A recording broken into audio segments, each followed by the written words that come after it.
اور نماز تو وہ عمل ہے، اللہ کے رسول علیہ الصلوۃ والتسلیم فرماتے ہیں جب نمازی کو اس کی قبر میں رکھا جاتا ہے اور جب سب چھوڑ کر کے چلے جاتے ہیں تو وہ خوبصورت دلہن کو دیکھتا ہے اور وہ حیرت سے پوچھتا ہے ارے تم کون ہو؟ سب چھوڑ کر چلے گئے، تم کون ہو؟ تو وہ دلہن کہتی ہے میں تیری نماز ہوں، جب میرا وقت آتا تھا تو سب کو چھوڑ دیتا تھا، آج تجھے سب نے چھوڑ دیا ہے، میں دلہن کی شکل میں تیرا دل بہلانے کے لیے آئی ہوں اور قیامت تک تیرا دل بہلاتی رہوں گی، اور جب تو پل صراط سے گزرے گا تو تیرے آگے نور بن بن کر کے میں چلوں گی۔ یہ نماز، آقا علیہ السلام فرماتے ہیں میں بے نمازیوں سے بیزار ہوں۔ حدیث اگر پڑھتے ہو تو سن لو، فرماتے ہیں میں محمد بے نمازیوں سے بیزار ہوں۔ آقا فرماتے ہیں بے نمازیوں کو بھیک بھی مت دو، بے نمازیوں کو زکوٰۃ بھی مت دو، بے نمازیوں کی صحبت میں بھی مت بیٹھو۔ اس لیے حضرت ابو ہریرہ کا ابو ہریرہ بے نمازی کی صحبت میں مت بیٹھنا، کیونکہ جہاں بے نمازی بیٹھتا ہے اللہ اس پر آسمان سے لعنت نازل کرتا ہے۔ فرمایا بے نمازی بدبخت بھی ہے، بے نمازی محروم بھی۔ زبان رسالت جسے محروم کہہ دے اس کو کون عطا کر سکتا ہے؟ آج کہتے ہو پریشان ہے، کیوں محروم ہو گئے؟ آج کہتے ہو سب کچھ ہے مگر سکون نہیں ہے، محروم ہو گئے۔ آج کہتے ہو بچیوں کو رشتے نہیں، محروم ہو گئے۔ روزی میں برکت نہیں، محروم ہو گئے۔ بیماریوں نے گھر دیکھ لیا، محروم ہو گئے۔ بے چینی ہے، بے قراری ہے، اضطراب ہے، تڑپ ہے، محروم ہو گئے۔ یہ محرومی کیوں ہے؟ آقا فرماتے بے نمازی بدبخت بھی ہے، بے نمازی محروم بھی ہے۔ اور علامہ عبد الرحمن صفوری تو یہاں تک فرماتے ہیں کہ سابقہ آسمانی کتب میں یہاں تک آیا کہ بے نمازی پر بھی لعنت ہے اور اس کے پڑوسیوں پہ بھی لعنت ہے اگر اس کے بے نمازی پن سے وہ راضی رہیں تو۔ اور اللہ فرماتا ہے اگر میں اپنی رحمت پر نظر نہ کرتا تو میں بے نمازی کی 7 پشتوں تک لعنت کرتا۔ غور فرمائے۔ اور آج ہمیں نماز، ہم تو سوچتے ہیں ارے نماز نہیں پڑھیں گے تو کیا مسلمان نہیں رہیں گے؟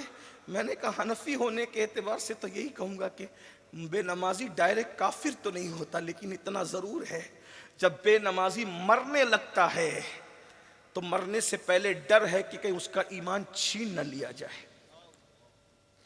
نشے کو ہم پرموٹ کریں، نشہ ہمارے سماج میں، کیونکہ ہمارے پاس علم نہیں ہے۔ حدیث پاک ہے بے نمازی بے نشہ کرنے والا جب اپنی قبر سے اٹھے گا یا تو اس کی شکل سور کی طرح ہوگی یا تو بندر کی طرح ہوگی۔ بلکہ یہاں تک فرمایا گیا، علماء فرماتے جب نشہ کرنے والا مرے گا تو ڈر ہے کہ وہ بھی کافر ہو کر کے مرے گا۔ بلکہ یہاں تو مجھے ایک واقعہ یاد آیا جس کو علامہ ابن الجوزی نے لکھا۔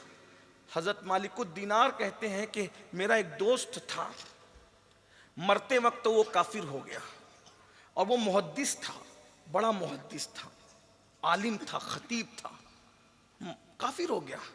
مجھے احساس تھا کہ یہ کافر عالم، علم والا محدث کافر کیسے ہوا؟ تو میں اللہ سے دعا کرتا تھا اللہ مجھے دکھا کہ وہ کافر کیوں ہوا اور کافر ہو کے وہ کیوں مرا۔ تو ایک دن وہ خواب میں دکھا کہ وہ جہنم کے عذاب میں مبتلا ہے۔ میں نے کہا سچ بتانا تو کافر ہو کے کیسے مرا؟ تو اس نے جواب دیا مجھے ایک ایسی بیماری لاحق ہو گئی تھی کہ جس کا علاج کسی کے پاس نہیں تھا۔ تو ایک عیسائی حکیم نے مجھ سے کہا اگر تو سال میں 1 مرتبہ شراب کا 1 کٹورا پی لیا کر تو تیری بیماری دب جائے گی، شفا تو نہیں ملے گا لیکن بیماری دب جائے گی، تکلیف کم ہو جائے گی۔ تو تکلیف کی کمی کے لیے میں سال میں 1 مرتبہ چھپ کر 1 کٹورا شراب پی لیتا تھا۔ یہ 1 کٹورا شراب سال بھر میں 1 مرتبہ بطور دوا پینے کی نحوست ہے کہ جب میں مرا تو کافر ہو کے مرا۔ جو بطور دوا شراب کا 1 کٹورا بطور دوا پی رہا ہے سال میں 1 مرتبہ، تو اتنا بڑا محدث کافر ہو کے مر رہا ہے۔ جو روز شراب پیتے ہیں، جو روز MD کا نشہ لیتے ہیں، جو روز طرح طرح کے نشے میں مبتلا ہوتے ہیں، ان کا انجام کیا؟ اور یہ نشے کی لعنت ہے، بیوی کو مار رہے ہیں، طلاق کی شرح بڑھتی جا رہی ہے، شوہر بیوی کا حق ادا نہیں کر رہا ہے۔ جو لوگ نشے میں نہیں ہیں وہ بھی نشے میں ہیں، اس لیے کہ شراب کا نشہ بہرحال نقصان دہ، دولت کا نشہ بھی نقصان دہ ہے، جوانی کا نشہ بھی نقصان دہ ہے، گناہوں کا نشہ بھی۔ کوئی نشے کی اسلام اجازت نہیں دیتا۔ کسی کو گھمنڈ کا نشہ ہے، بیوی کو مارتا ہے پیٹتا ہے، علم نہیں، اس کو پتا نہیں ہے کہ بیوی پیر کی جوتی کا نام نہیں ہے، نہ بیوی سر کا تاج ہے، نہ بیوی پیر کی جوتی. ہم نے لڑکوں کو کہتے سنا، ارے پیر کی جوتی تو ہے بیوی، جب چاہے اتار دیں گے. یہ اسلام نہیں ہے. کس نے کہا بیوی پیر کی جوتی؟ اگر علم ہوتا. اسی لیے ہم لوگوں کو کہتے ہیں ٹی وی پر چلانے والوں، آپ کہتے ہو مسلمان طلاق دیتے ہیں. میں نے کہا ان کو علم ہی نہیں ہے اسلام کا. آپ چیک کر کے بتاؤ کتنے علماء نے ظلم کے طور پہ طلاق دیا ہے. نہیں بتا سکتے آپ کسی سچے عالم دین کا نام کہ اس نے طلاق دی ہو.